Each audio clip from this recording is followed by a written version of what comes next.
ये संघ का डेटा में आते हैं। संघ के बाद आता है वर्ग और इनका वर्ग है एम्फीबिया, गण है एनुरा, वंश है राना और जाति है टिग्रीना। फ्रेंड्स आप जानते हैं जो नाम पत्ती में इनका नाम कैसे रखा जाता है, तो पहले वंश का नाम रखा जाता है फिर जाति का।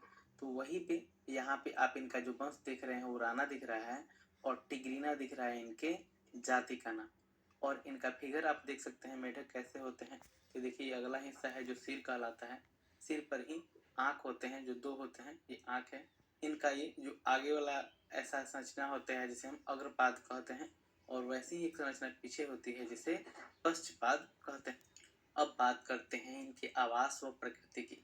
तो यह गड्ढे, तालाब, दलदल व नम स्थानों पर पाए जाते हैं। यह समतापी प्राणी हैं जो अनुहरण की क्षमता रखते हैं। अब देखिए समतापी का मतलब क्या होता है कि वैसे प्राणी जिनके शरीर का तापमान पर्यावरण के हिसाब से घटता या बढ़ता नहीं है, जैसे मनुष्य भी समतापी प्राणी है।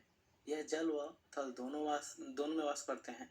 यह शीत निष्क्रियता व ग्रीष्म निष्क्रियता प्रकट करते हैं। देखिए शीत निष्क्रियता का मतलब होता है कि ठंडी के समय में, मतलब जब ठंडी का मौसम रहता है तब कुछ समय के लिए निष्क्रिय हो जाना ताकि ये लंबे समय तक जीवित रह सकें।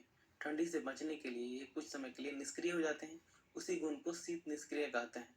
वैसे ही ग्रीष्म निष्क्रियता होता है, इसमें गर्मी के कारण कुछ जंतु कुछ समय के लिए निष्क्रिय हो जाते हैं, मतलब सांस लेने की क्रिया स्लो कर देते हैं और कहीं पे आराम करते हैं लंबे समय तक, तो उसे ग्रीष्म निष्क्रियता कहते हैं। इसलिए आप लोग देखे होंगे मेढक प्रत्येक मौसम में दिखाई नहीं देते। ये आपको गर्मी में कभी दिखाई देंगे या कभी ठंडी में, मतलब कुछ बरसात में ज़्यादा आपको दिखाई देते हैं। अधिकांश समय ये छिप करके रहते हैं। उसी क्यों रहते हैं, तो वही शीत निष्क्रियता और ग्रीष्म निष्क्रियता दर्शाते हैं इसलिए।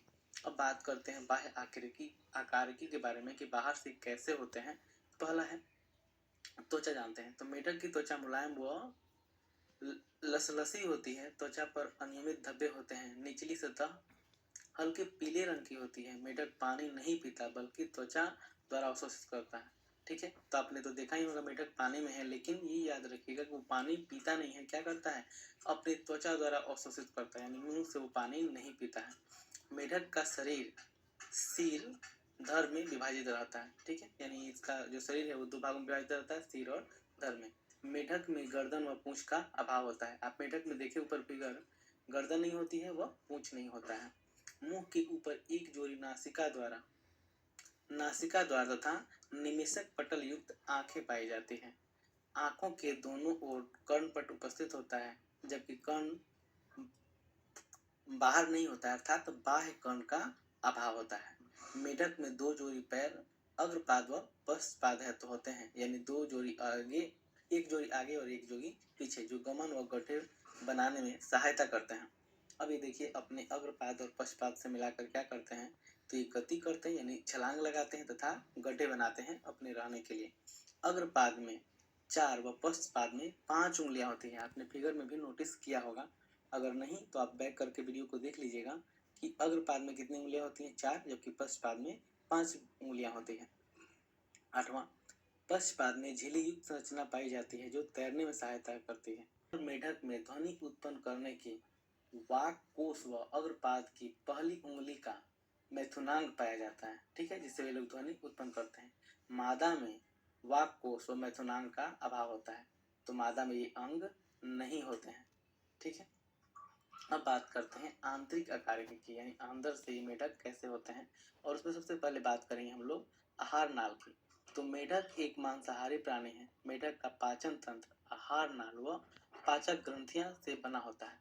देखिए क्या क्या होता है मेढक का, पाचन तंत्र होता है, ठीक है, और पाचन ग्रंथियों से मिलकर के बना होता है। आहार नाल के अंतर्गत सिर के अग्र सिरे पर एक अर्धचंद्राकार मुख होता है जो मुख गुहिका में खुलता है। मुख गुहिका में एक द्विपालिक जीभ होती है जो पीछे से स्वतंत्र व